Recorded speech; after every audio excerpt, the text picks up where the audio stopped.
guys, this is Jon. And this is Sethy. And this is Enduring Curiosity. On today's episode, we talk about the magic community, queer community in Magic the Gathering, smash or pass of playing.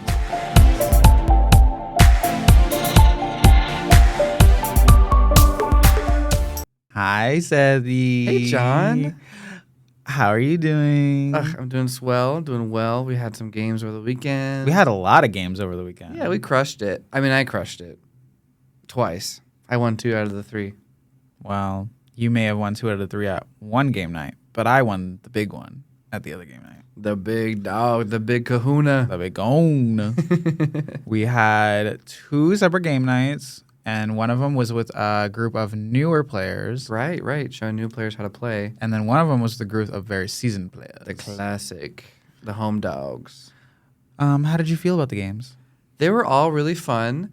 I appreciate teaching new players how to play, so I don't mind doing that. And I saw one of my decks pop off. It really popped off. I loaned my deck to them, and it was my Lara Croft treasure deck, and like they were going crazy. 20 treasures, making 20 more treasures at combat. Mm-hmm. It was pretty cool seeing that happen. And then the other game night, I did pretty well. I played my black-white, more of control-y self-reanimator. I call it my pickup sticks deck because it's the Leisa commander card that when something dies, I bring it back to my hand. And so I just get to replay all my things again. And what's pretty cool is that night, I played with 2 of my favorite monocolored cards, and they both were very pivotal players in my game plan. So I was very happy. It was my the white one that I picked that gives creature spells demonstrate, and then it was my equipment, the Shadow Spear. That gives lion? things, the lion. Isn't he the guy that's like, he comes out and he gets you a land? No. It was was that a different one? It was Shadow Spear, the equipment that gives +1/+1 lifelink. Oh, yeah. And so they were both all-stars, so I love seeing my favorite pet cards come into play. Yeah. And I got oh my gosh, I flipped my freaking card that lets me, when I sacrifice 5 creatures, I can flip a land into this uber mega demon. It was so cool, and I won with it. It made me so happy. Uber Mega Demon. Yeah. Yeah, it was my Westvale Abbey, which flips into Armandal Profane Prince after I sacrifice 5 creatures. Armandal Profane Prince. And that's what it sounded like when I was smacking for lethal with him, because he won me the game. Wait, what were you smacking with? With my demon.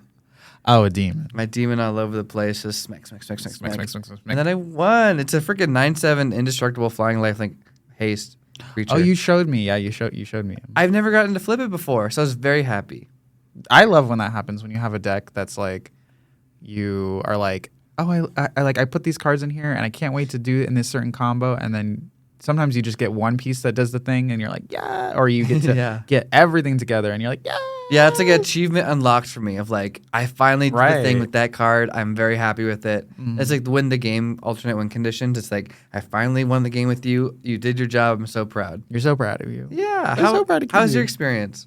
When we played with the newer players, with my friends who were newer players, it was really fun to like watch them like be excited to play, because I knew one of the friends, he knows of Magic, but he has not played in a very, very, very long time because he didn't have anyone to essentially play with. And then my other friend, he wasn't super like into it, but he was showing interest in it as I was getting into it, because we all had like people who were basically getting us into the game. And so he got a, like, I think it's like some like starter deck for like Lord of the Rings, and he really loves Lord of the Rings. So that was like his interest, but then he ended up getting a... Oh, that's right, because he was playing my Lara Croft deck, which has a bunch of Lord of the Rings cards in it, and he was like, I want to play that Lord of the Rings card. I want to play that Lord of the Rings card. Well, and he's so new that he was over here being like, oh, this sword from Lord of the Rings. And he was like, oh, this place from Lord... Yeah. And I'm like, you're not supposed to be saying the names of the things you have. Oh, while they're in his hand, yeah. While they're in his hand. He was just too excited. Everyone knows what you have now. I know, he was just too excited. It was cute. He was really excited about that. But shout out to you. You had a good time. You piloted my deck, and you're a sweetie. Sweetie, right? I know him too well to say he's a sweetie. Unfortunately, you should call him a sweaty. He's a slutty. He's a slutty. That's what He's he a is. slutty. But no, yeah, he had a lot of fun, and he has a Demir zombie deck, and that's really his like only deck that he really plays very, very well. Mm-hmm. But so you let him borrow the Laura Croft deck, and I let my other friend borrow my Zergo deck. Yep, you got smashed by Zergo. I got smashed by Zergo a few times, which is usually the dream, but I wanted to win, so I had to pull out my Simic deck, which has my Coma. Yeah, And I didn't even use Coma.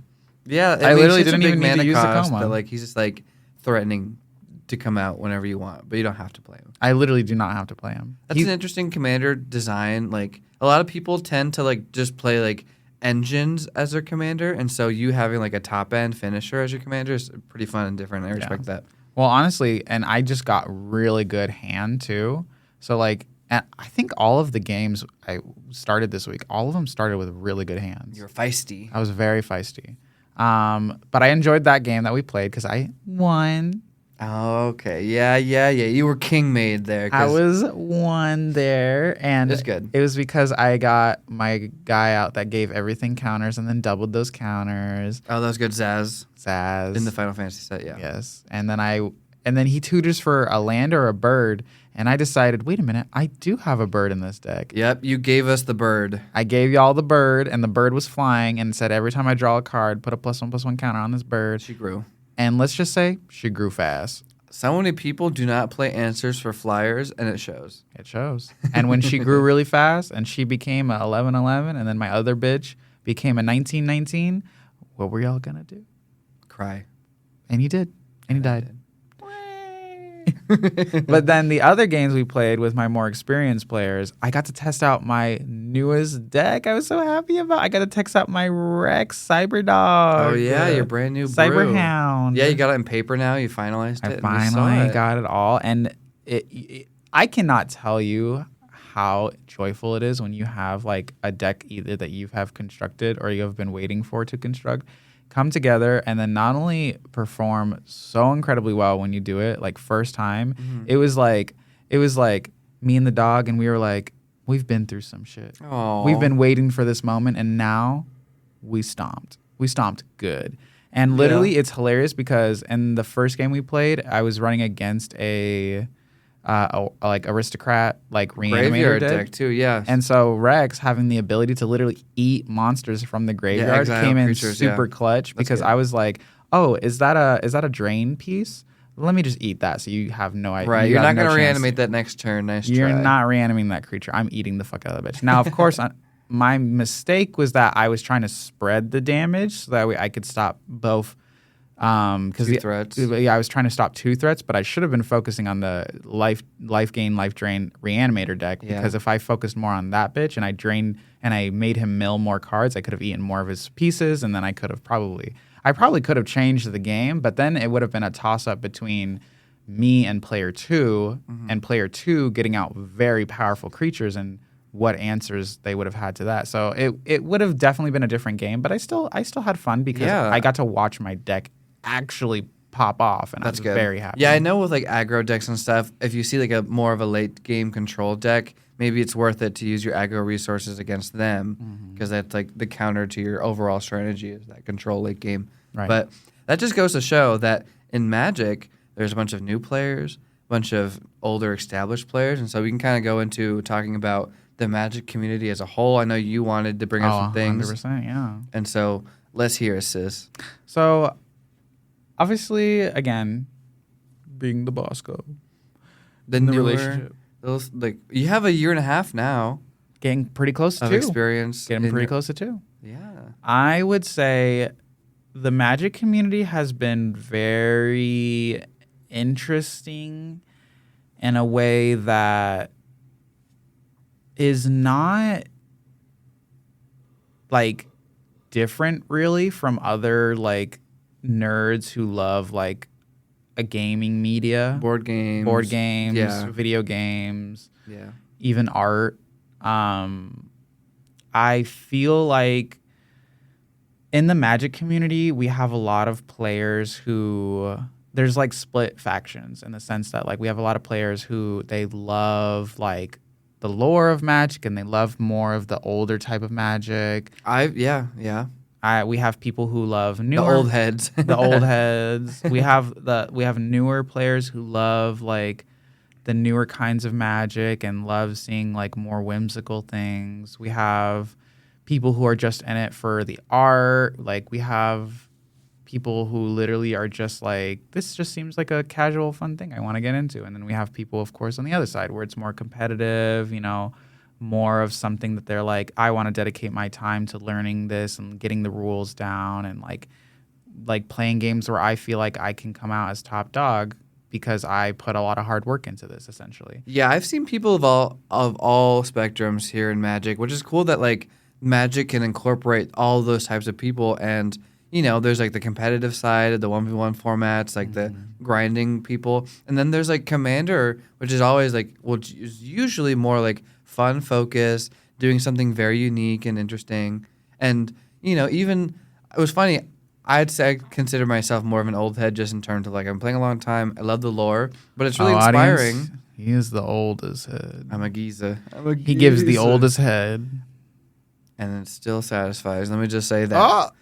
Macaroni in a pie. So, even Kerrigan, who's a newer player, also really loves the lore and loves looking into things, which I really appreciate too.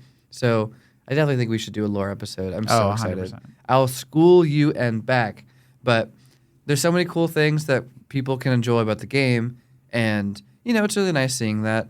I definitely know what you're saying, though, where a lot of people can be kind of stubborn in like what they want to see in Magic happen at the cost of other people not seeing what they have happen. Right. And that can be kind of hard sometimes. Also, in the Magic community, I feel like we are seeing so much change recently. Right. Universes Beyond is causing a divide. It really is. It's causing a divide, and I think the divide is just necessarily that people are scared that they're losing the essence of what Magic used to be.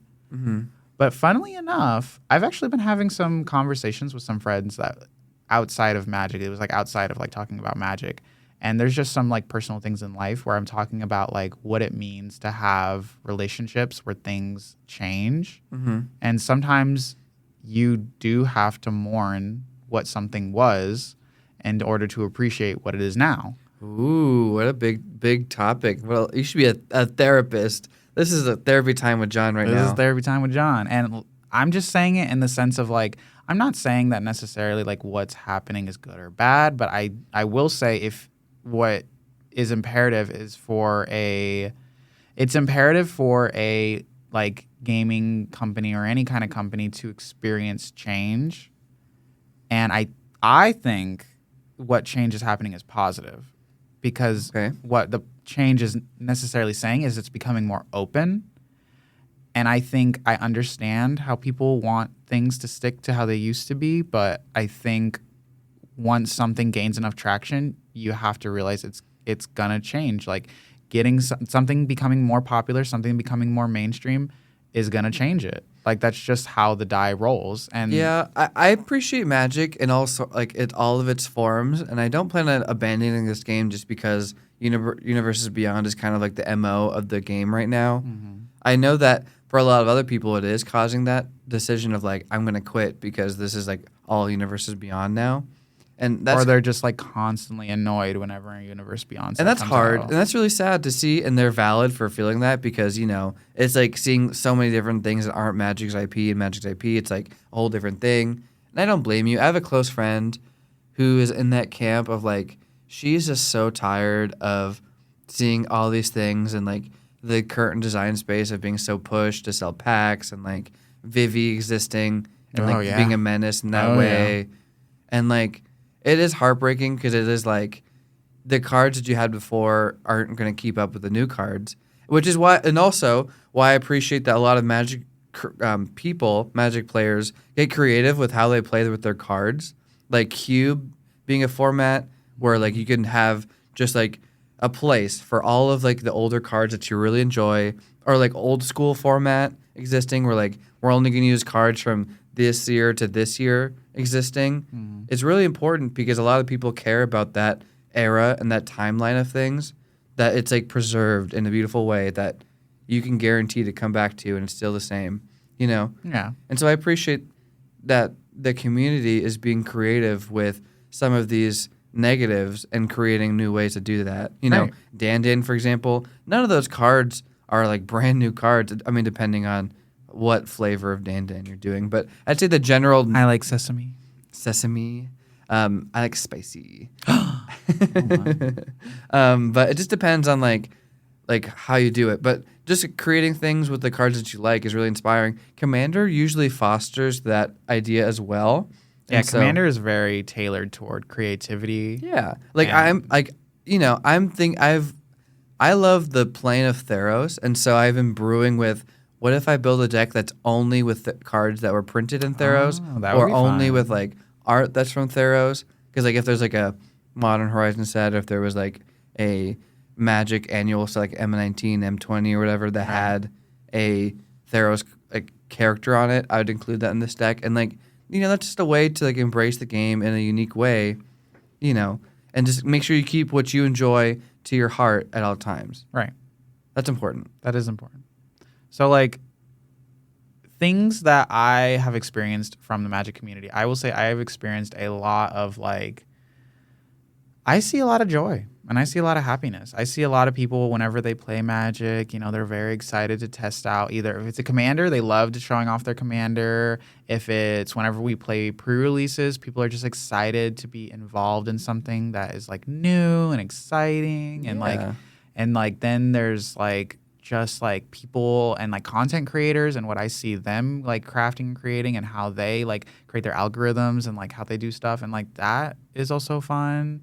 I think overall I see a lot of positivity, but I'm not gonna ignore that there are times where I see a lot of negativity. I mean, especially like with everyone learning about new things through social media, it's just more engaging. Like the engagement is higher. Is much higher when it's negative content. Yeah, and so people like believe that, and like they think that's the biggest deal of Magic right now, because a lot of content creators are posting negative things that like, oh no, things are bad now.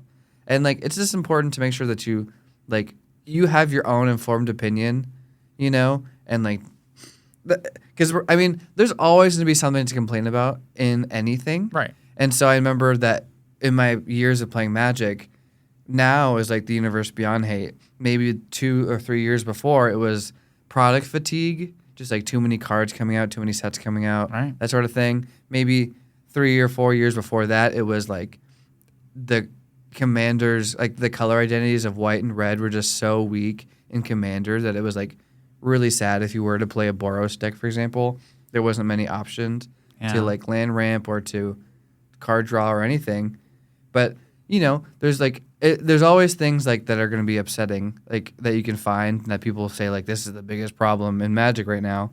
And so just make sure that you keep the things that you enjoy, at the front of your mind, and make sure you surround yourself with players that also enjoy the game and stuff. I think what is like I see a lot of joy, but what I see also a lot of is that, of course, content creators are going to shape a lot of formed opinions by the masses. Mm-hmm. So, like, obviously, when you see community college, when you see the command zone, when you see like all these people and they're giving their honest opinions, if you're seeing a lot of very similar honest opinions, the masses are all going to have their similar honest opinions too.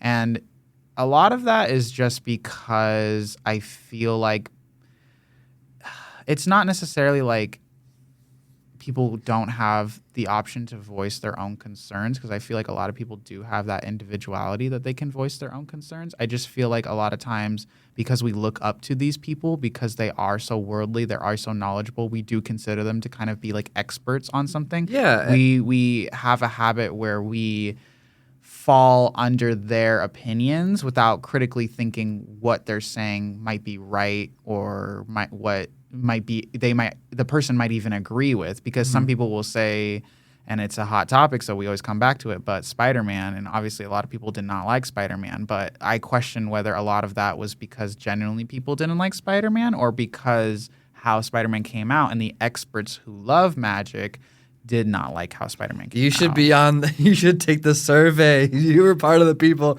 They're like, say the content creators' names of the survey. Oh my god. But I mean, my brother, who is the one that brought me into the game, he actually he fell out of the game for a lot of years, and he's starting to look back into it. And his opinion is only really shaped off of these popular content creators because he hasn't played in a while. Right. And he's like, oh, let me watch these videos real quick, or that they talk about the Spider-Man set, and oh yeah, they all say it's bad. That's the only thing. He hasn't played it, and he hasn't been there, and so I don't blame him for seeing all the negativities all at once because that's what was presented. This is the difference between someone who is a technology fan watching technology experts talk about a product versus someone who is a technology expert who actually is no, yeah, I've seen these things that have been coming out, new phones, new microphones, new whatever, and I know what they're saying and I understand what they're saying, but I don't necessarily always agree with what they're saying. And it's just one video too. Right. A lot of these creators, I'm sure, still love the game and absolutely, still love playing yeah. it and still love doing what they do, but that for that episode of the whatever they're doing, it's more negative. And so now it's do they think about that for the whole game? Maybe, because that's what they're saying in this episode. The context narrative can shape all of it can shape a lot of the masses for it. And then I think just overall, I would say that the Magic community, what it needs is it needs to understand that at the end of the day, this is a game that everyone wants to get together and everyone wants to collaborate with, and that this game is meant for fun. Even in CDH, where things are very competitive, this game is meant to be fun. Because as a reaction to me as a newer player, when I tell you when they did bans and they banned some cards, and then to hear that there was an outpour of outrage where people were sending death threats to people just because a card got banned, that does not speak well on a community. That is very guys, these are pieces of cardboard that we have established meaning to, and now we have a whole world centered around them. And I'm sorry, but there is no piece of cardboard on there that, whether you're allowed to play it or not allowed to play it, that does not constitute you going to other people and saying they don't deserve to live. Right. You're losing the plot here, right? You're very much this losing is a the game plot. for fun, and if it's to the point where it's making you have such intense anger and emotions, then you're losing the plot. You're very much losing Take a the step plot. back and self-evaluate. It's not even so much that people are doing it, but it's so much so that people are doing it to the point where those people literally quit. Yeah. And here's the thing, is that maybe that's the best move for them. You know what I mean? Just mentally. Right. And I guess more useful advice, because that's more of I'd like to hope that that's a very fringe amount of people, a very few bad apples or whatever. Maybe. But in general, maybe good advice for anyone is just take a step back, think about things you love about the game, make sure that you're playing for fun. Right. This is why we talked so early in the beginning of the podcast. We were talking about regulating your emotions because, mama, you should never be getting that heated over a piece of cardboard. Episode 1 and 2, yeah, we were just introducing the emotional The bandwidth three and main being aware. things in life you should not be getting heated over. Wait. Cardboard, Okay. a man, Man. and Seth talking about eminence. Now, those are three things you should never be heated over. Thank you very much. Okay, we're gonna end the podcast. Thank you guys so much for listening. Oh my god. Well, we do have another thing to talk about, which relates more to us as queer members that also play Magic. Who said I was queer? Uh-oh, did I just out you? Oh, we'll find out in our next segment. Enduring curiosity. Enduring curiosity. And we're back. We're back. Okay, so I know you wanted to, this whole episode, you wanted to talk about different communities and the people that play Magic, because you're a little sociology major apparently. I guess that's a lie. But I just have opinions. You have opinions, and you like to think about people. You're a people-oriented person. James wasn't lying when he said, as the person with the most opinionated opinions in the room, what do you think about this? Yeah. So you tell me, what did you want to talk about in regarding to the queer community that plays Magic the Gathering? So first, we should talk about our experiences. Okay, as us. Second, talk about how we feel like they're represented in the community. Okay. And thirdly, what maybe the queer community and the Magic community can do for each other to help boost each other up. Sure, let's hear it. Yeah. So first off, I will say that my experiences are as a queer person in Magic. It's pretty neutral, I would say, at least for me. I would not say that it's like people are like going out of their way and like trying to, stop me from playing Magic because I'm queer. And I would also say that like so far I have been seeing a lot of like positive things for like I feel like Magic is very welcoming for queer people. Yeah, I feel like in general, Yeah. especially because Wizard of the Coast also does Dungeons and Dragons. Mm-hmm. Dungeons and Dragons is like very queer accepting and just the nature of role-playing fantasy Right. and being able to express yourself in different ways, explore different perspectives of how people exist. Mm-hmm. I think that like realm of fantasy and, different stories being told through the cards or through the story of how people play against each other or during the lore, is very exciting for especially queer people because it's just really interesting to see multiple perspectives. I mean, what are queer people going to do but love on a fantasy? Love in a fantasy. Love on a fantasy. Yeah, so I appreciate, and that, I wouldn't say that like the queerness is what brought me to Magic. I mean, I've always been like a nerdy person that loves like Right. solving things and loving to like put things together in unique ways and interactions and stuff. And gambling. I'm not a gambler. Actually, gambling annoys me, low key. So like when I go to Vegas, I gotta make sure I do something that's And not yet you just play gambling. Magic. Every game is a gamble.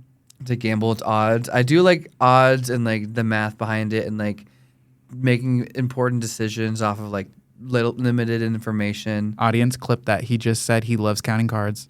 I count my cards. I make sure that things happen the way that I want them to. I'm like, why is it that I see you play a Sol Ring every game? No, Every I'm not game. that person. How come you're always playing a demonic tutor? It's like I'm noticing that you always have these things the same time every game. I love the memes of people like you run 3 Sol Rings by making sure that you run a dual, like one of the two-faced lands, the flip Oh lands my on the back of the land, God. of the back of the Sol Ring. So you're like, oh, if you play your second, you get your second Sol Ring, you're like, oh, it's a flip land. Let me just flip it real Oh quick. my God. I don't recommend doing that, y'all, but it's just funny. It is funny to be like, and I play my second soul ring, and it's like, your second what? This is singleton format, mama. Yeah. Get out of here. Yeah. But I don't know. Just in terms of like the variety of the game, I really appreciate. And like the fan base of Dungeons and Dragons is a lot of queer people. Right. And I'd say similarly, Magic the Gathering is also a lot of queer people. Right. Just like maybe even like disproportionately to other games, just because you're able to like express yourself and do things.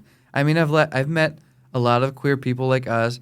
And At the pre-releases. yeah, the pre-releases, and I've met That somebody. really lovely diva who swapped planets with me. Yeah.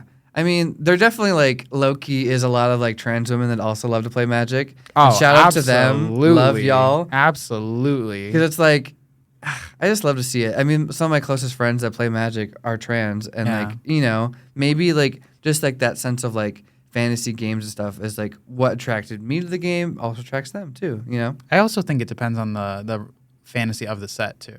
Yeah. So like obviously if it's a more desirable fantasy set, so like space, tell me a queer person who don't love space all that much. The Like, galaxy. the galaxy. It's cute. Yeah, it's Sure. It's very beautiful. So I feel like a lot of like What's like the most straight plane? What's like the most like, boring like set. or set? Yeah. Murders of Karlov Manor. That gives straight energy for me. You think a mystery is straight? The murder of Karlov Mystery. I'm saying what I'm saying. You think Clue is straight? Oh, Ether Drift. Ether Drift is the Ether most Drift. straight Ether Drift plane is the most straight ever. set ever. Yep, I just nailed it. That's Audience the one. members, if you happen to like Ether Drift and you're queer, please comment. Let us know. Let what us you're know. thinking. But I'm calling it. I mean, but what's so ironic is that there's like the queer plot line at the forefront of Chandra fighting for Nissa, which is hilarious. And even queer people were like, "Mama, I don't know about those. Mario Kart." I wanted to see two guys straight up just on a car. On a car? That's what I wanted to see. I don't know if I'll co-sign with that one, but it's okay. I'll make my custom cards. There you go. Yeah, but yeah, is there I will also say, so then leading in, like, I feel like the Magic community itself has also been pretty accepting. So like multiple times I agree. They have done like secret layers, or they've done events. Yeah, Wizards of the Coast has been very open-minded and considerate of the queer community. In 2022, they actually worked with the Trevor Project. Yeah, for the Pride Secret Lair. For the Pride Across Secret the Lair, Multiverse. yeah. And that was a big deal. That's where we got the iconic Bearscape enchantment. I love which Bearscape. I'm still wanting to this day. It's amazing. It's beautiful. My friend built a whole commander deck around the Bearscape card. Oh. So, yeah, I mean, this is so fucking nerdy of me. But during college, I had to do a diversity, like inclusion type of thing for a business of my choice. Mm-hmm. I chose WotC, y'all. I'm such a nerd. I literally was like, let me look into their diversity policies and their queer policies. And I did write about how the IP that they make is also very queer inclusive, which is a unique thing that their product is also including queer storytelling and stuff. And I'd say that maybe like 10 years ago, it was a little more subtle with how they would incorporate. We can go like into the lore of like different characters in the story that are queer, and like Xantia, for example, being like not gendered, and then like trans femme technically like adopting like a feminine persona. What's the I don't know if it's a deity or if it's an embodiment, but it's the one of nightmares. Oh, Ashiok. Yeah. Being a they, them, a non-binary. Very non-binary, like, yeah. I'm here to fuck up the vibe. Like a monster fiend thing. I'm here to fuck up the vibe while being the vibe at the same time. I know that, like, in the rules text, a lot of times in the past, Magic cards would say his or her, and then they've recently changed it to they, them, which is really accommodating, and I respect that. Like, at the beginning of their turn or whatever, right? Instead of his or her, because they used to say that, and so I know they actively do things. His or her was always funny because like it's so wordy, so it feels like a lot. It also is wordy, and it's a lot of unnecessary words. But it's just like that's just the I mean, and things have changed. I know that like when the game first started, like 30 years ago, that like I'm sure like a lot of people didn't think about gender neutral pronouns and stuff, and so like I understand that like they just made the game with like how they would talk at the time. But as times have gone, they've been more like acknowledging of the player base, of the world, and like, how you should probably navigate those spaces, Yeah. And I appreciate that. And I mean, there's so many queer characters that I love, which I'll definitely mention in the next section.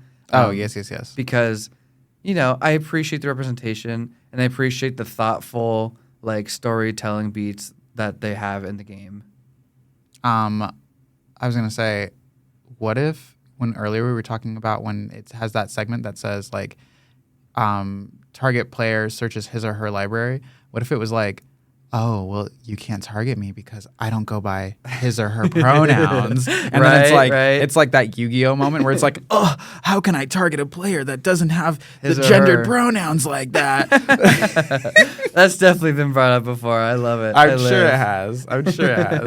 But I will say that I know of some characters, we can talk about them for sure, like some characters that are openly like queer. Mm-hmm. They're my number one smash or pass, by the way. Oh, and we'll get to that. Yeah, we'll get to that. But there are some characters that are canonically like queer.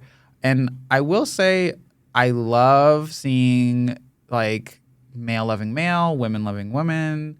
I love seeing non-binary inclusion. I would say it's very surprising, as far as I am knowledgeable of knowing. Maybe you have more knowledge on this, but I have not seen a drag queen. Oh, a drag queen as card? a card just yet.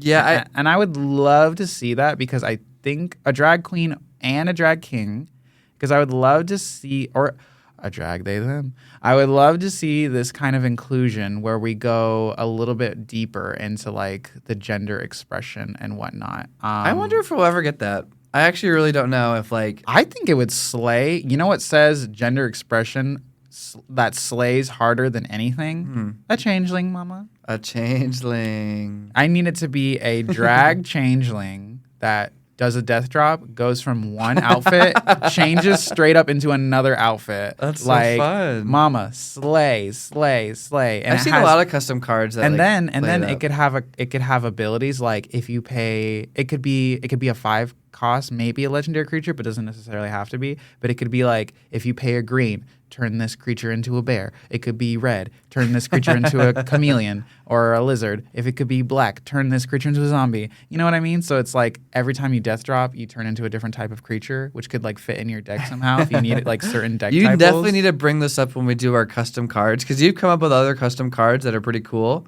And so definitely we got to bring this back up. You know what's really funny is that the podcast, Good Luck High Five, they have in their, at least in the early episodes in their segments, they talk about making custom cards.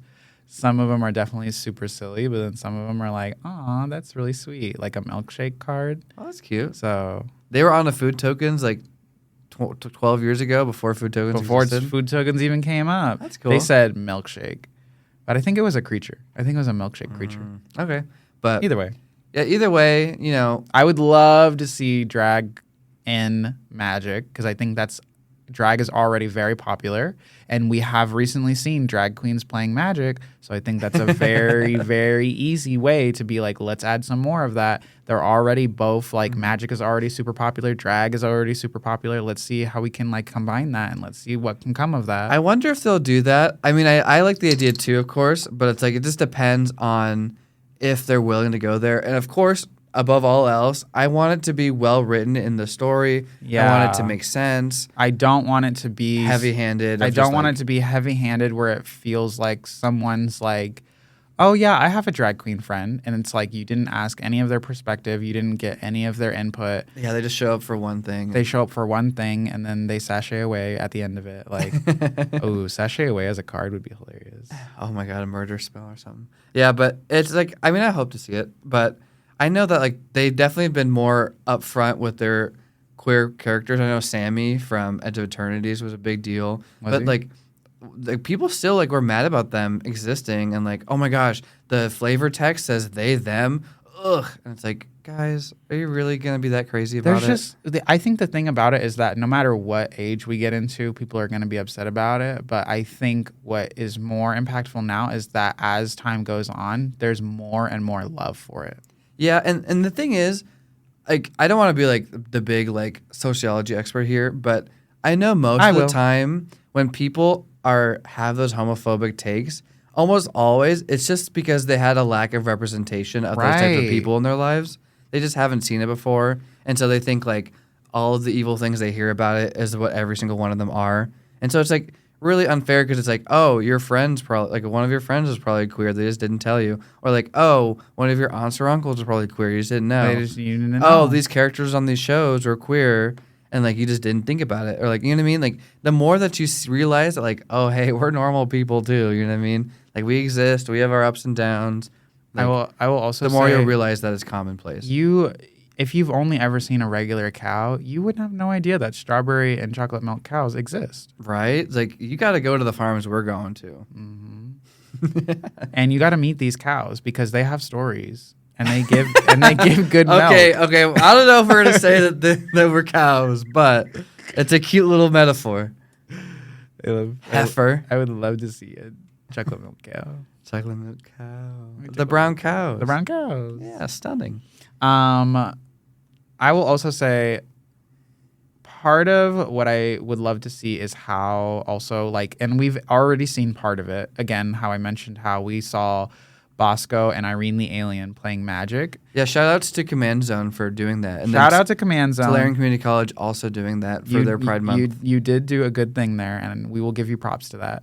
And I would love to see more of it. And I'm sure there is more of it. We need to see more of it in the spotlight because I think amazing thing we can see is where the queer community gets to collide with any sort of like media and just open up everyone's interpretations to how magic can be played, how magic can be represented, and just seeing this crossover to be like, yes, we do exist. Yes, we are here. Yes, we do play magic. And yes, we can be your friend. Yeah, and I do really want to encourage people to realize that queer people and fantasy storytelling go hand in hand. They go hand Like in there's hand. so many writings. Like if you're like a Star Wars fan, Star Trek fan, or like DC or Marvel fan, Right. like they're in there and they've been there the whole time. And the thing is about like good storytelling is important to have like a diverse background of understanding of like different narratives that exist in real life. And so like, you know, for example, a lot of times people pull from cultural inspiration to add into their story, and that helps like add a really beautiful breadth to what they're telling and like the complexities of that. And so people that come from these backgrounds are able to add so much to these stories because of their incorporation of their culture or Right. their identity or whatever. And so if you want to have like good stories being told, I think it's important to have a variety of people that are all like good storytellers no matter their background, because they all can pull from different sources that other people will never even think of. Also, there's so many experiences and stories, I think, in the media where it's someone going through an experience that, to me, when I view this experience, I'm like, yes, this is very emotional, but the experience itself is inherently queer in a way, but it's just slapped on with a straight actor or straight media or whatever it is. Right. It's like shoehorns to be like, what if this gay thing happened, but to a straight person? And it's like, like the forbidden love thing where it's like, oh Yeah. my God, I can't fall in love with the prince because what will society think? And I'm like, oh yeah, you can't fall in love With the person that you want with the because of person what you want society thinks. because of what society thinks. Yeah. Right. Yeah, I mean, it's just like so many things like that can be weaved into greater overarching stories and like add such great depth to things. And so it's important to have, you know, queer people. Having voices, because what I can tell you for sure is that you open the floodgates of creativity, of just so much love when you accept all these different kind of backgrounds, because you accept people who have a different kind of humor, which may open up something that could literally be the funniest fucking thing you've ever heard of in your life. Yeah. You open up love to the degree which you never thought it was possible to love another person by opening up people with have so much different backgrounds. You open up just like community. And you open up people's legs because there's some beautiful, beefy men and there's some beautiful characters that they And can there's some beautiful, strong women. Because queer people know how to like And- design characters too. And there's some beautiful non-binary cows. Aw, given vanilla milk. A vanilla, I love vanilla milk. a French vanilla milk. French vanilla you will. fantasy. There's so many people on the spectrum of like queerness, so many people on just like every type of spectrum. And another thing too is like not just like involving people who are of the queer community, but also people of like the disabled community or just any range of that. Like, what's that goblin that like? Goblin. There's a goblin. He's in a Franco Mabas? no. He's in a wheelchair Oh. in Ether Drift. I know the one you're talking about. You're talking about Doretti. Yes, He has like a wheelchair. he has a wheelchair, That's and I'm not in a wheelchair, but I was like, that's pretty fucking cool. Like, no, I think that's amazing. Like the fact that he is there as representation, and I was like, no, that's absolutely, because people like that exist. I mean, I also kind of feel like, Yeah, Doretti's really cool because it takes that idea of like disabled like wheelchair person, but like it incorporates it into the world of the fantasy of like racing, and so it's modified. I know in Yes. previous iterations of Doretti, he has like freaking like scythes coming out of the chair and stuff. It's like crazy Yes. cool. It's like a guy that's like part machine, and it's like crafted to enable like what he wants to do with his body is Right. really cool. it's literally, again, it's something you take that you're like, you know, you see people, but these are still people that still have amazing stories, amazing amounts of love, amazing amounts to contribute to society. Yeah, and it's like it builds into the world of the story because it's not just like that person also has a wheelchair. It's like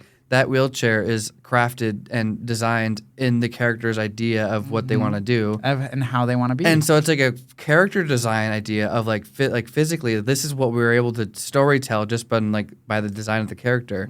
So it's really interesting avenues to like make things so cool. And so to wrap that up, that's why I want to see, like, not necessarily I'm saying that gay people get out there and be playing more Magic, but also at the same time, if you want to say hi at pre-release, Aww. say hi. I'm going to wear my little rainbow bracelet to pre-release.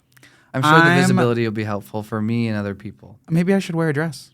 You do whatever you want, sis. Oh, you hear that? He said, fuck you, bitch. You're beautiful. You'll be beautiful in a dress, too. Duh. Like a strawberry cow. Like a strawberry cow. Oh.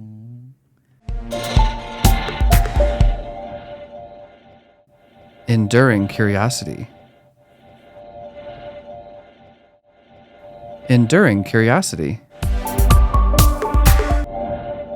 And welcome back, y'all. We're going into a feisty, a beautiful, a zesty portion of the episode. This isn't a fight, y'all, but you better get your weapons ready. We might be fighting over these men. We might be fighting over these men. This is a battlefield of love. Yeah, men, women, they, them. I got lots of different options here because it is a smash or pass. Right. But I found some beautiful ladies too that I'm like, oof, I can't resist. I found a little bit of everything. Yeah. I found some beautiful men, some beautiful women, some beautiful little sweet things in between. And you got some freakazoids in there too. You got some monsters. Yes, I do. Oh, mama. Yes, I do. All right. I mean, yeah, we'll get to it. We'll So get I'll let to you it. go first. How about you start with your... So we just pulled some random planeswalkers we found on Scryfall. And we're like, we'll talk about the Smash or Pass list, and we'll just talk about it back and forth. Yes. So I'll let you go with 5 first. All right. Here's my first 5. First, Johnny, Vigilant Protector. Oh, I have him on my list too. The fuzzies are winning today. Okay, I will say... I pulled up the Johnny Nicodle Avenger art, which is the Flipwalker one for him. Because he's like showing off abs, he's sculpted. They knew what they were doing when they made this art. I don't think I would smash that, Johnny. Oh, yeah? I don't think I would. You're like, keep your clothes on. Kind of, yeah. I just want to nuzzle in those fuzzy pecs. Please, Johnny, call me. Oh my gosh. All right. Smash for me. Is it smash for you for this one? Of course. Oh yeah. The reason I like this one is because he looks more like, again, he looks like a protector. So that's why I'm like, oh, he's gonna protect me, and we're gonna get hot cocoa. Oh, precious. So that's a smash, though. On my side, yeah, smash. This isn't a hot cocoa or pass. This isn't a hot cocoa or pass. Mine, what I'll say is most of mine that I've picked are smashes, but I'll let you know which ones are not. Of course. Okay. I brought some funny ones in here, too. All right, are you ready? Yeah. All right, next I picked Ashiko, Sculptor of Fears.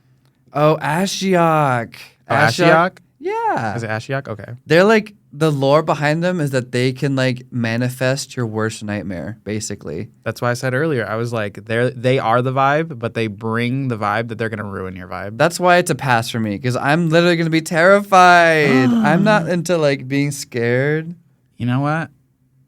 In this outfit, in this pose, in this cutesy little smile they're doing, it's a pass. It's a smash for me. You can't even look into their eyes romantically. They don't got eyes. Mama, you don't need eyes. But let's just say they got horns on their head. They got horns Bitch, on those their are handlebars. head. They are handlebars. And let me just tell you, my mama told me I can ride a bike with no handlebars.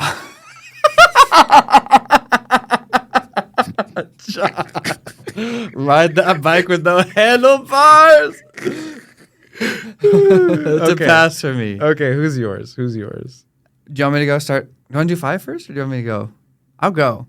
So No. We should do one at a time. Johnny was my first one, so I'll go to my next one, which is it's Werq, Primal Hunter. He's a big beefcake man too. He's a big beefcake man. And the lore behind him is that he's like a good, cool hunter dude, but he goes dark, and so he might be a little twisted. Which I mean, I'll give it a try. He kind of freaky. He's freaky. He I'm like gonna say- chokes out Liliana. I'm gonna say pass. You're passing on him. I'm passing. Leave him for me. Leave him for me. I will. That's what I'm doing. I'm leaving him for you. Okay, You okay. you take his freaky wild beast. You take his freaky wild beast. He is a beast master. And he'll master my beast, if you know what I'm saying. Oh my god. All right. Ready? Is it Basiri Keat? Oh, Basri Ket. Basri Ket. Basri Ket. He's actually a newer planeswalker in like the lore of everything. Mm-hmm. And he's from Amonkhet. And he's not very like well known for anything. I don't know his lore. I'll give him a pass. Does that change how you feel about him? I definitely think a little bit about lore for people, but also he's not really my type. He just seems kind of generic. Wow. You're into the generic guys. I get it. I am not into I know your last generic pack was guys. Ashok, Wow. so- I was like, hold up. This is a smash for me, particularly because I don't know what's going on with like this ability that he's using, like a sand ability. Yeah, he's but like a sand mage. it looks really cool. I feel like he looks like a guy who acts tough, but he's probably very sweet. Mm-hmm. But again, I don't know the lore, so I don't know. And also, he puts a +1/+1 counter on one target creature, and it gets indestructible, mama. He's going to make me indestructible. Oh, indestructible. Indestructible. So The endurance is real. So the riding will be real rough, but I can take it because now I'm indestructible. Oh my gosh. You can take as much damage as he wants you to take.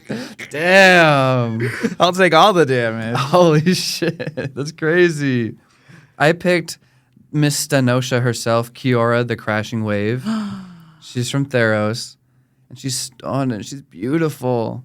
I'm sure there's many players out there that have like the hentai playmat and it's her. Oh, 100%. I'm 100% sure. She's a merfolk lady and she's beautiful. I love her. I will pass. She's stunning. She is stunning, but I will pass. She's always wet.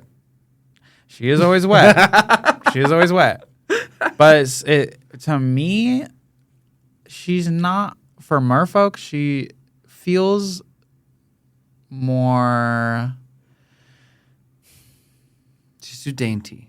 not even dainty. I don't think she's dainty. She doesn't look dainty at all. She looks like the opposite of dainty. She's cool. She looks strong. Can I tell her lore quick? Okay. So in Theros, there's gods, right? And so Thassa is the god of the sea. She bests Thassa. She beats her in a fight and takes her trident. And she wields the trident now. So she's a god now? Kiora toppled a god. I don't know if she's a god because the way that godhood works in Theros is like about the devotion of the people that follow and believe in you. And she's kind of like a rogue, like on her own, I guess.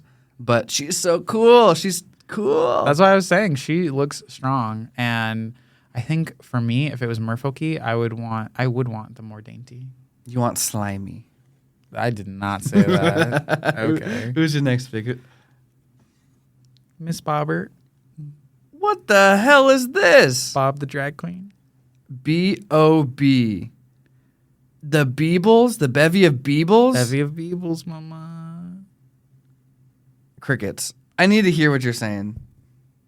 What do you see in this collective of pink little fuzzies? This is the biggest pass of my life. I see a circle jerk. I see Constant orgies. constant orgies. You know what? Part of me They got sharp teeth. Part of me wanted to say pass, but you know what it is that it's like sometimes my brain can get overstimulated, but sometimes I need something that causes it to be overstimulated so that way I can focus on one thing. And if the one thing is pleasure, mama, I've got 20 of them. You got 20 Beebles. Pleasure. Oh my God. Pleasure. You're a freak. Pleasure. Oh my gosh. Back to more wholesome content. Anyway, it's an obvious smash for me. Pass for me. I got Gideon. That's a smash for me. Gideon of the Trials. He's a beautiful man. He's very sweet. He takes care of people. The only thing I have to say as a con is that he's dead. Oh. So I'm not into the corpse, but back when he was living, Don't we have a girl who knows how to use necromancy? I don't want a corpse puppet either. I want the real thing. I guess And the that's girl with fair. necromancy's on my list. Spoiler, she'll come up. Okay, ready? Next. Yeah. I have Calyx, Destiny's Hand. Calyx is beautiful. He's a Greek inspired man, and he's also from Theros. Smash. He is like a smash. Smash. He's a smash. He's a smash. Stunning. His lore is new. He also newer, but Smash. good looking man. He looks so handsome. And hairy. And hairy. Yep. Sign me up. And he looks like, I don't know what it is, but he looks like well, let's see. He says I can look my library for an enchantment card, so I feel like he would help me find things I need to find and pleasures that I didn't even know I had. He did lose his spark though, so maybe he doesn't have the spark of love and lust anymore. I don't think so. Never. You'll bring it back for him. I'll reignite his spark. His spark. If he has to ride me to get his spark back, we'll do what we got to do. Oh my gosh! You see, that should have been the plot of Aether Drift. That should have been the plot of Aether Drift. That's too Nissa, funny. Chandra, get on it. Oh my gosh! Yeah, the necromancer that I put on my list is Liliana. This is the #1 most thirst trapped character in the game. Absolutely. I'm confident. Liliana the Veil. They knew what they were doing with that art. They knew what they were doing with that art. She got tons of cleavage out. She got the shoulders exposed. She's got the look. She's a seductress. She's a seductress. Of course, we're smashing. She's everything you want and more. If we're just doing looks, I definitely would say smash, but I feel like the foreplay would be awkward. She might be a bit awkward, yeah. She might be a little awkward. She's a little too direct. A little too direct. She is dommy mommy She is down. dommy mommy down. Down. Love that. Okay. For next, you're going to gag on this one. I already gagged the people, so what do you got that could scare me even more? Not really scared, but I have Elspeth on Daunted Hero. Elspeth is also on my list. I love her, and she is so beautiful. I picked the Elspeth Resplendent art. I mean, they're all really good. In New Capenna, they kind of changed her face a little bit. Yeah, she looks more feminine. She looks more like Gal Gadot now, Yeah. which I think she's beautiful. So, like, I love Elspeth. She's stunning, and, like, seeing I her, like this version of her, where she looks Like a warrior? stronger, more warrior. She looks like she could punch a hole through somebody. Yeah, she's cool. I saw her in, like, the flapper-ish, like, feathers and stuff. I thought it was beautiful. She's a fashionista. It's very cute. Such a fashionista. I also like that she can give a +1/+1 counter on up to 2 target creatures, so threesomes. That's what you she and your said. counters. That's What she do these said. counters mean to you in this context? Because What I'm do so counters confused. mean? I don't know. I'm lost. Maybe it's a building of excitement. There you go. +1/+1 excitement. There you go. There you go. I next on my list, I got Jaya. Jaya Fiery Negotiator. This is the art show here, but Jaya, what do you think? Listen, I'm not saying it's impossible for gilfs to get any. Grandma over here is beautiful. She's wise. But let me tell you something. In her youth, she was the most beautiful, stunning lady ever. Because there was a card back when she was younger. And this is why I had to bring her up. Because Jaya Ballard, Task Mage, was the most beautiful, stunning dominatrix we've ever seen on a And card. you know what? If that was a planeswalker, I might say smash to that, but She got her spark too late in life. got her spark too late, unfortunately. But Jaya Ballard, stunning. And she's fiery. She gives mentor. She gives an ally. She is a mentor. Exactly. She is the one who taught Chandra how to use her fire magic. There we go. Yeah. She that's gives her lore. she gives ally, She gives ally. but she's not for me. Okay. So I pass. Mine is, I don't even know how to say this one. You haven't known how to say any of them. I'll help you. Diadron Dihada. Gaedrone Dihada. Mm-hmm. This is a tentacle monster. Do you not see the tentacles in the art? Oh, the icon, y'all. The way John's looking at me and looking at this card, Did I stutter? Did I stutter? he's freaky. Did I motherfucking stutter? He said, yes, I saw the tentacles. And I saw there was multiple. Listen. The suction cups. Listen, Oh my God. I romanced the Emperor in Baldur's Gate, so Oh my, you're crazy with it. Gaedrone's working her way up the list. now listen, obviously what I will say is idea over practice. This is all ideas Yeah, she looks versus demonic practice. too. She looks demonic and terrifying. She corrupts you. She cares about. She puts corruption counters on things. And Mama, maybe I'm ready to be corrupted. Oh my god. Gaia Joan, I'm sorry. It's a pass for me. I'm sure there's lots of people like John that'll eat you up and more. To pass. It's a pass. That's unfortunate. So you're More for me. my smash, which is honestly a little bit of a gay awakening from when I saw this card like 10. A gay awakening. Well, I mean, I already knew by then, but I was like, whoa. It jump started it again. This is for the male gaze, and I know that because the artist that did this is also gay, and I love him, I follow him, and I totally, if I were to make a deck of like all gay characters, or like of all one art, sorry, it'd be his art, Kieran Yanner. Look at this. He knew what he was doing when he made Jace Cunning Castaway. Because like his armor is falling apart, like you see his chest. Ugh, so dreamy. I would say this is a pass for me because to me it gives too much of like Pirates of Caribbean. This is the Ixalan set. It's just to me. Jace has never looked better. He probably never will either. Yeah. But to me, I see the appeal. He's wearing scraps, y'all. His armor is falling apart. I see the appeal, but to me, it feels a little performative. Let me try to sell it on you, okay? All right. His ultimate is -5. He makes 2 copies of himself, built-in threesomes. No? I also don't think Jace is inherently attractive. Maybe that's another thing. This art is amazing. It's good art. I'm drooling right now. Audience members, drooling. he's drooling. There's a wetness on the floor and there's a wetness in his pants. Mm-hmm. Anyway, All for me. Thank you.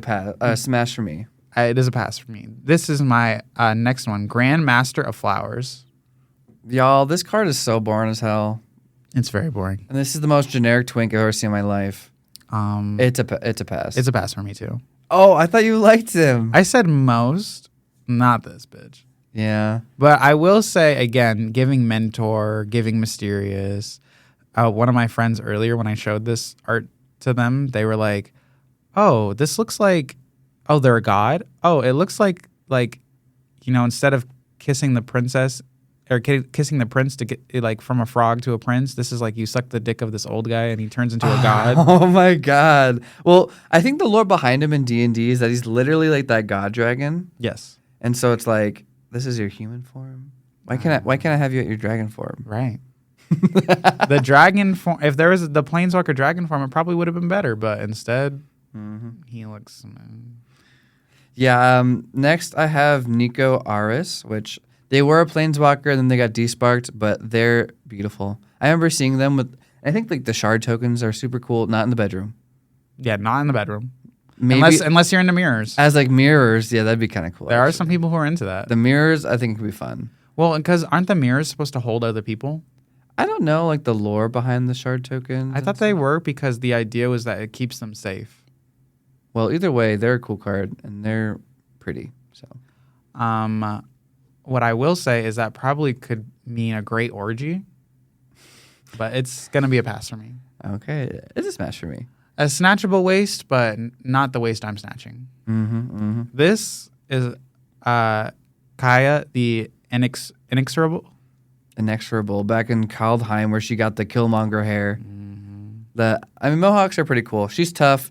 I like her. I think her character overall in the story is really cool, actually. I think she's super cool. She's a ghost assassin. Yes. She literally finds ghosts that are too persistent to go away, and she like kills them. And she's from Ravnica, and so part of the Orzhov Guild. Yeah. She's actually, I think she's Legacy or something like that. But either way, she's like a really cool character. It's a pass, but she's cool.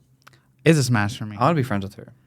100%. It's a smash. We go on assassin trips together, and we kill some of the nastiest ghosts. Covered in plasm, ghost Cousin plasm. plasm, and then we get down and dirty on top I of told it. you you're into slime. Not that kind of But yeah, it's a pass for Kaya. Also, she can put a ghost form counter where it says when this creature dies or is put into exile, return it to its owner's hand. She said round 2. She She said said- round 2. She said, "Are you done?" No, you're not. Round 2. Drink your glass of water and get back to the bed. She also, her ultimate is you get an emblem where at the beginning of your upkeep, you may cast a legendary spell from your hand, from your graveyard, or from cards you own in exile without paying their mana cost. I used to play her in my Orzhov deck. Actually, that exact card. She's cool. Crazy. So next we have Rowan Kenrith and Will Kenrith, Pass. the Royal Scions. Yeah, I saw them. Pass. Why is it a pass? I don't think either one of them are attractive at all. Like in any measure, in any form. Oh my gosh! Wow. I do not like them. I think Rowan's really beautiful. Will is a eh. I was hoping to like trap you into like, oh, by the way, they're siblings. I can tell. Yeah, they're. And I can tell. I think they're twins, but it's like I thought I was gonna get you. Like, oh, you like them? Well, joke's on you. I do not think either one of them are attractive. They give me straight ace, like straight laced to like a fault. They're dweeby. They're nerds. They're like bookish, but I like that. I mean, it's a smash on Rowan, pass on Will. Will's too generic for me, but Rowan's pretty. They give me. I just thought it was cool. Like they're both on one Planeswalker card, so it was like a twofer. I was like, oh wait. They give me like the Incest. brother sister pair that is like super studious, but they're both like too uncomfortable, like geeky for me to like really get into. I'm like, I don't like you. Oh my gosh. Just as a side topic, some of those guys that are really geeky can be great in other places. Oh no, Just saying. I'm sure they can, but look wise, they're not doing it for me. That's fair. That's fair. Here's mine. Savitri Dragon Master. Oh, Savitri. She's really cool because she's like an old character. I think she's really pretty, and I think if the dragon's included, smash. Right. It's a smash. It's a smash. I can't tell if she is a dragon or if it's just like a beautiful getup that she has. I think she's like a dragon tamer, and like maybe like she just likes like dragon scales, and she's like, I'm gonna make armor out of it because it's cool. It's giving me very Cersei from Fire Emblem. Oh yeah. So I'm like, I love this. She's cool.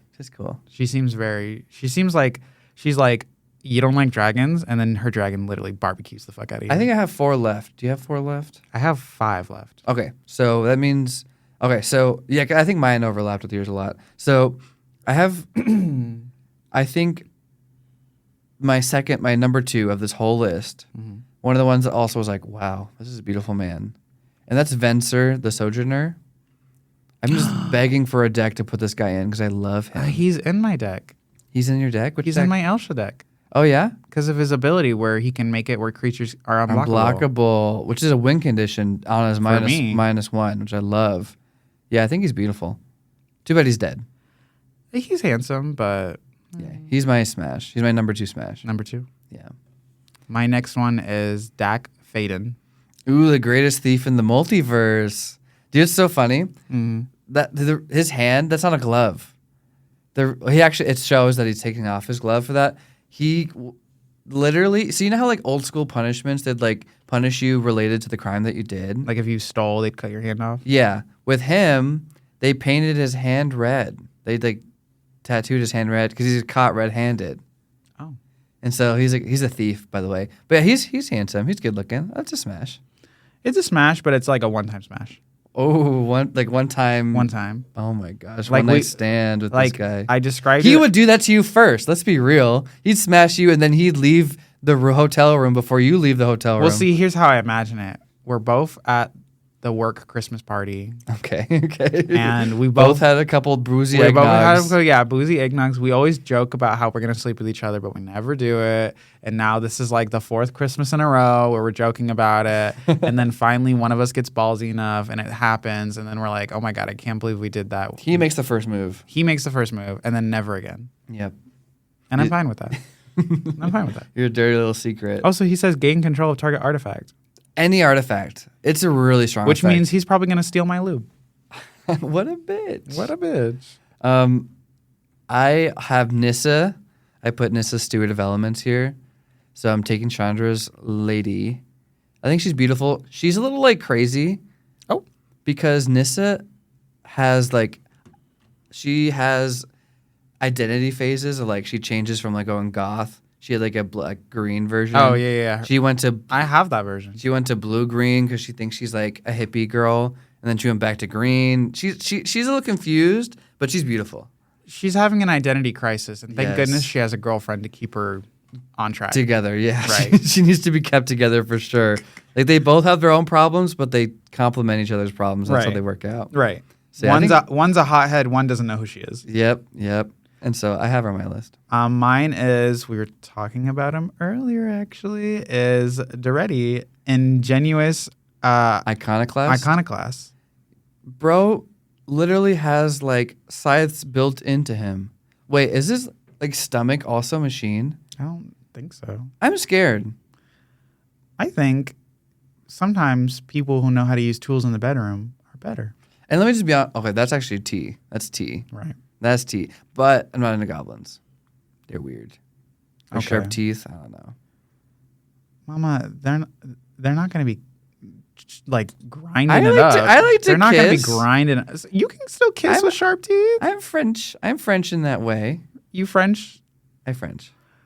Well, Mama, maybe you should stop focusing on the teeth and you start focusing on the tongue. You be Frenching. I'm not French in the teeth. I feel like if I had some like kink that I wanted to talk about or wanted to try, he's someone I go to. He has a dungeon. He has the dungeon. He built the dungeon. He built the dungeon. He's like, I built this dungeon with my own claws. Yes. And I'm just like, my damn. own claws. Oh my gosh. I mean, I might want to look around the dungeon because that's cool, but I don't know if he's the one that I'd want. Maybe if he had a brothel. He's the kind of guy that like, yeah, you said you're safe for it. I don't care, and that's where it's like the red flag. That's the red flag for me. Is he that kind of guy? Or are you projecting? That's what I'm sensing. You're projecting. I'm sensing. He literally says, put a 1/1 colorless construct artifact creature with defender onto the battlefield. Mama. I love how that's a selling point for you. that screams to me safe word. Now I will say the next thing it says is you may sacrifice an artifact if you do destroy target artifact or creature. So He throws that safe word out the window. but it's for a good cause. His own gain. See what I'm saying? But then he says choose target artifact. His ultimate is choose target artifact in the graveyard or artifact on the battlefield. Put 3 tokens that are copies of it. So he's definitely into orgies. And he with so many tools at disposal. Well, no, he just multiplies the artifacts though. Oh, so he has multiple. He goes from 1 dildo to like 6. Yes. He's got toys aplenty. He's like, you thought, could you only handle 1? Now you're going to have to try to handle 6. Oh my God. Size Queen. I'm just saying. So this one's a weird one because it's digital only. Davriel existed in other cards, but Davriel Soul Broker, why do they make him like a beautiful mafioso man? Okay, I'm not going to lie. But he's toxic as fuck, and he's also a demon. I'm not going to lie. If he treats me right, Yeah, we're locking he's that a shit smash. down. We're locking that shit down. You're proposing. He gives like, oh my gosh, what's the Addams Family? Gomez. He gives Gomez. He gives Gomez vibe. I like Gomez a lot. Mm-hmm. But what's interesting is that like his unique mechanic is that he offers you something really good, but he gives you a condition for like getting that good treat. Mm-hmm. So it's like you got to be a good boy. He's like He's a brat tamer he's a brat tamer for sure. for sure. He's like, do you want that treasure? You better be a good boy. Also, like, I don't get, I mean, maybe I'll figure it out later, but I don't get, like, the whole, like, bratty thing in, like, the bedroom. It's like trying to be a brat in the bedroom. Because it's like, you just like being annoying. Yeah. You just like being annoying. I think you can embody a brat attitude, but being bratty in the bedroom, to me, it's like, what's the point? I Do you kinda just don't get it. that to me, being bratty in the bedroom is just saying like you like dirty talk. But I mean, but you think being difficult to like fuck around with. you want to be conquered. You want to be conquered. That's the idea, I think. I don't know. My next one is Luca, Bound to Ruin. He's toxic. Oh, what? I was thinking about putting Luca here, but you put the Phyrexianized Luca? What is, I mean, nothing's wrong with you. I'm not kink shaming here, but what is wrong with you? It is a little much, You think? but something about those eyes Oh my tells me he's like, you're not going to survive this. And I'm like, you're right. Oh my, you're a hopeless romantic. You're like, if it's the one best time, it'll be my last time. It'll be my last time. Pass, dog. Pass. Even though he gives mana, which I can cast to Pass, activate creature dog. abilities or cast creature spells. Pass. Yeah. Nothing will This save is a him. masochist, though. Bro literally has Phyrexian mana in his casting cost. Yeah. He wants to be hurt. He wants to be hurt. He wants me to hurt him. And you know what? He's I could not a get behind sub. that. He's not a sub. I could get behind that. He's not a sub. I could get behind that. The Phyrexian oil converts people to monsters that like only want to dominate. That's what I said. What I said. He can dominate while me hurting him. He's like, hit me again. Damn. He said, hit me again. John's DMs are open, y'all. He will do whatever it needs to happen to make it the best night. All right, who's your next one? So I have Karn liberated, but like the beach art for what they did for some reason. This for a is secret an lair. automatic smash just because he's wearing shorts. Like, He's wearing short why do shorts. you need to wear short shorts. They made him look good. Kieran Yanner smashed it out of the park again. He's like it's a stunning. He got a little fruity drink. Obviously, he's fruity too. He's very foodie. So it's just funny. I had to put him on here. That is 100% a smash for me. Yeah, Kyron is amazing. Actually, now that I realize, I think like 4 or 5 of the arts on here are Kyron Yanner. He just knows how to do the male gaze, like the gay gaze. That's true. Love him. Okay, here's mine. Is it your second to last or last? This is my second to last. Okay, because I have one more. Ob Nixilis of the Black Oath. Ob Nixilis. So he becomes a demon. So this is pre-demon. Yes. But either way, demon or pre-demon, I think they're both. He drains everyone for 1 on his +2, so he loves to suck. He is down to suck. Down to suck. I mean, it's a pass because he's all menacing and scary and like in tough, scary, sharp armor. Right. Maybe I'm just not into scary, tough armor, y'all. It's okay. All right. I mean, I guess I'll try it. You'll fuck a golem, but this is too scary for you? Well, Karn's always hard. Right. And that means he keeps up with me. Okay. Always being hard. Guys, I think I'm drowning in whatever liquid's coming out of Seth right now. I can't help it. It's a smash for me for sure. He's definitely giving very menacing. He gives me, and see, this is me projecting. Like, obviously, he's very rough, but it gives me, he's like, let me take care of you. Okay, I got my last one. My number 1, my favorite of the whole list. Oh, this is your favorite of the whole list? I have another favorite. I don't know who my favorite of the whole list is, though. Well, this is my favorite. It's Ral Is It Viceroy. So Ral is canonically gay, Yes. and he's handsome, and he's a romantic. And he's married. You don't know what their marriage is like. I'm not a homewrecker. If you're listening, if you're close, just say that, and I will not do anything over crossing boundaries. But if there's a chance, Tomek can come too. Oh my god! But he's a romantic because in this art, this was back like 10 years ago, or like maybe like 8 years ago, where Magic was like still kind of like opening the door to like main queer characters and stuff. Mm-hmm. He's holding Tomek's like a cloth of Tomek's armor, and then in the Tomek art, he's holding a piece of cloth from Ral's armor. It's so beautiful. The storytelling, y'all. He's romantic as hell. He's gonna make me cry. I feel like you're leaning too hard on some of the lore for these characters. I love him. He's such a sweetie. Anyway, my last character is Tasha, the Witch Queen. Tasha is stunning. She's cool. Doesn't she like get like grotesque and stuff in the D&D lore? Because she like becomes like a hag. I don't think so. She is A student of a hag. She is a student of a hag, and she becomes, I think, the strongest hag. But I don't necessarily think she ever looks like a hag. She's stunning. I'll smash. At least as far as I know. I would say smash. Would you smash Ral? No. Good. He's mine. Okay. I would say pass. Nice. I would say smash for her just because I feel like we'd smash, become really good friends with how creative we are about magic, and then we would just gossip and we would just stay friends. She's a good sis. I like her. She's really, really cool. Well, that wraps up the Smash and Pass, John. That's it. That's what a all fun of it. segment. Thanks for listening, y'all. Thanks for listening to our Smash and Pass, and hopefully, audience members, Let us know who's your number 1. in let the us know who comments. your number 1 Smash or Pass is.